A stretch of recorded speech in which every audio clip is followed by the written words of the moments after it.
Good morning, it's good to see you.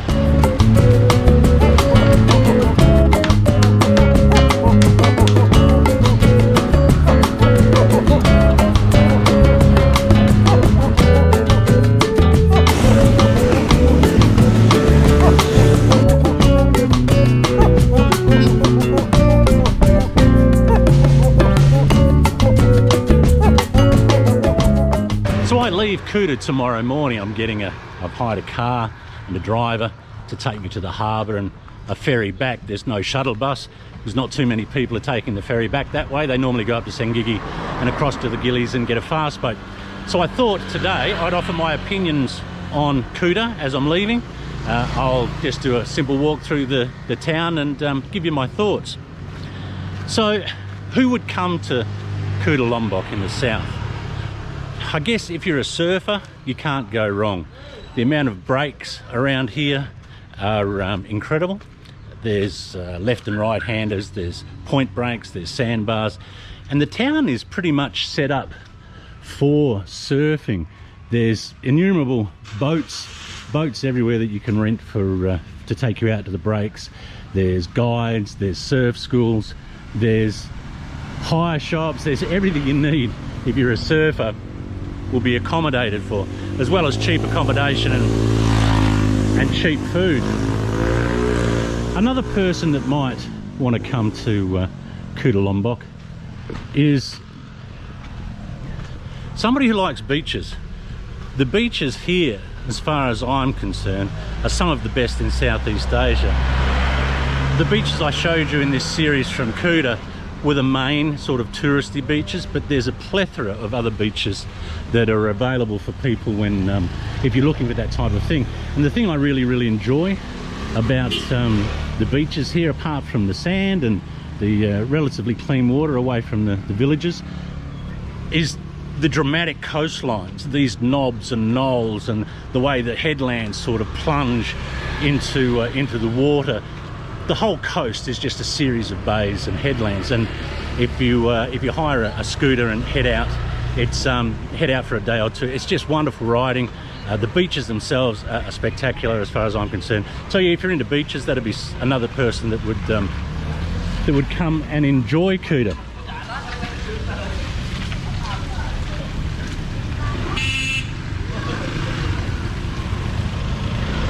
Another person who might enjoy Kuta would be someone who enjoys fishing.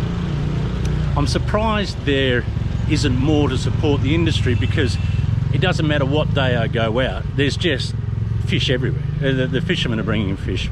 Some of you may see some big fish as well, but there's not really an industry here.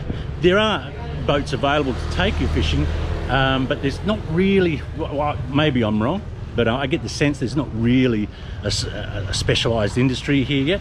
I tried it myself, and that didn't go particularly well for me, and I'll explain that in another part of this little walkthrough.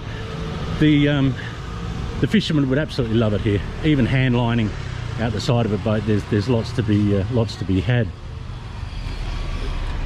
As far as cuisine and food, and that's someone coming to southern Lombok or Kuta for food, I'm probably not the person to ask. I haven't really explored Sasak food. I haven't really got my teeth into, pardon the pun, Sasak food, so I'm not really qualified to comment on it, I guess, which is probably a little bit lazy on my part. But there's also a person that might also enjoy Kuta Lombok is just someone that wants some cheap living. There's some cheap rooms to be had here. The little warongs are as cheap as all the other warongs. And if you're out of town a little bit, there's some pretty little villages that you can... Hi, how are you? Talk about a bike? Bike? Yeah. Senang hari ini? Yeah. Sibuk? Yeah. Okay. Kerja. Ya, mungkin nanti ya. Yeah. Hi. So yeah, there's some nice little places just tucked away from the main central Kuta village, and you know, they're relatively quiet. They offer a sense of what village life really is like. And if you just wanted to come here and write maybe, or you wanted to read, or you had a hobby that sort of just, you know, you wanted to be tucked away with, I think Kuta offers you a good opportunity to do that as well. Thanks, John. Nice to meet you, Wayne. Take Cheers. care. Another subscriber I've met, that's 3 for today. I really enjoy it when people stop me and come up and we have a chat, because we've got shared interests, you know. But I guess we should talk about now is, what about the people in southern Lombok in Kuta? I think we have to be careful here. I think we have to be really careful because, you know, hello. Hi. Hey. We are from Lombok. Lombok? We come from Lombok. Yeah. Okay. I think we have to be a little bit careful in making comparisons because, you know, I know a lot of us are Bali lovers and we stay in Bali a lot. That bar that the Balinese have set for their friendliness and likability and warmness and all that sort of stuff, that's about as high as it gets anywhere I've been to in the world. And I haven't travelled as far as many, but I've travelled a little bit. I've never experienced anything like it. So if we're going to have, oh, there's something going on up here. I don't know what he's doing. He's got caught on a tree, has he? Yeah. This is the other thing that sort of you can hate about it, but I don't know, the chaos is, oh no, he's just unloading some sand. So yeah, many of you will be familiar with sort of traffic being backed up for kilometres sometimes because there's someone unloading sand or someone's got a flat tyre or something similar. But yeah, while he's getting out of here, you know, the Balinese culture and the warmth of the Balinese is exceptionally good. And so if you're coming here expecting the same kind of greeting or same kind of interaction, you're probably going to be a little bit disappointed. It's not that the people who live in Lombok are particularly unlikable or anything like that. It's more I think to do with they haven't had perhaps the exposure and the experience of having a lot of tourists come, and they're still a bit rough around the edges and a bit abrupt.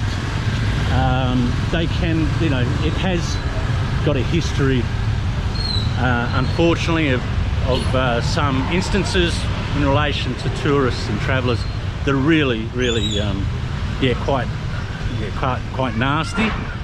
We don't hear those nasty stories anymore, so it is slowly evolving into a more tourist-friendly place.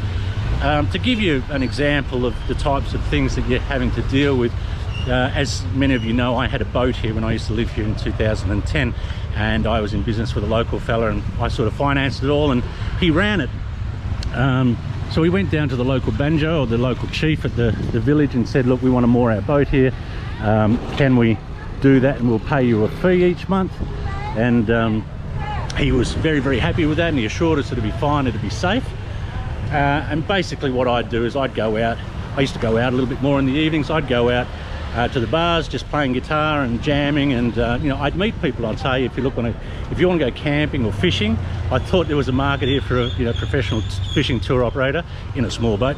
I used to go and see people, and as I'd meet them, say, get in touch with us, this is where I am. And it started to go okay. Shortly after things, the boat started going out a little bit often. I was getting phone calls from my partner saying, boss, you better come down, someone's taken an outrigger, one of the stabilizers that keeps the boat centered, the 2 pieces of wood that hang off the side of it. People were starting to take those. Someone took the awning off the top of the boat, which I'd spent money on putting on. They just went out there at night time and took it. No one else's boats were getting used or vandalized. One morning I got a phone call that said, boss, the boat's not here. Someone had cut the mooring rope that we had it on, and it had washed down the beach. It had washed down the beach and was getting broken up with the waves. They weren't big waves, well, they're big for the time, there was a bit of wind about.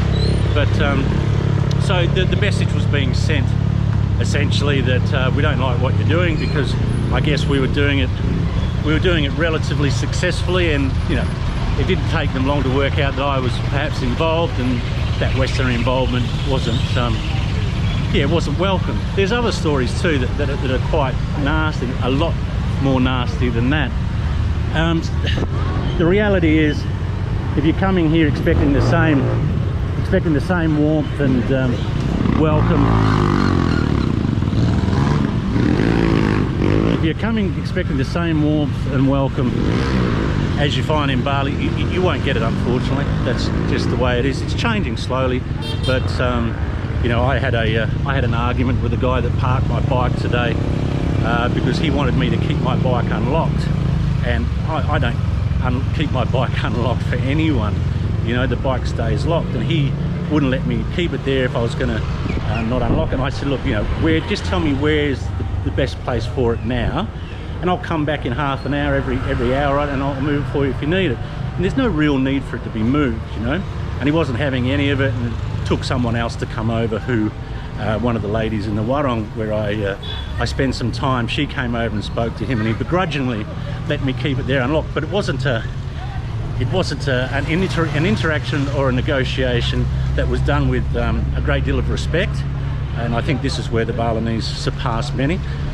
He was quite aggressive, and it wasn't a great interaction. And this, unfortunately, isn't one-off things. These interactions seem to be repeated, and that was like that when I was here before. So look, the people generally are fine. Every now and again you're going to lock horns, or someone's going to be unhappy with you, and how you let it affect you is another thing. Like if you want to take it on board and, you know, be put out of shape and become frustrated and angry by that, well, that's your choice. Things only affect us as much as we let them, you know. So I think we've got to take a little bit of patience with us wherever we go, and you might need just a little bit of it here. So would you or should you come to southern Lombok, Kuta particularly? I think you should. There's a lot here to offer. There's a lot of value, some great scenery, some great beaches, some great food, fresh fish is outstanding, and pretty much everyone I know who comes here gets something out of it. You know, it's really, really a good place. We just have to perhaps rejig our sort of expectations a little bit as far as warmth goes with some of the locals. But yeah, I'd come again. That's about it for this one. The next one will come from Padang Bay again. I'm on the ferry tomorrow. As always, I hope you're well and happy in life, and doing the things you want to do. All right, we'll see you.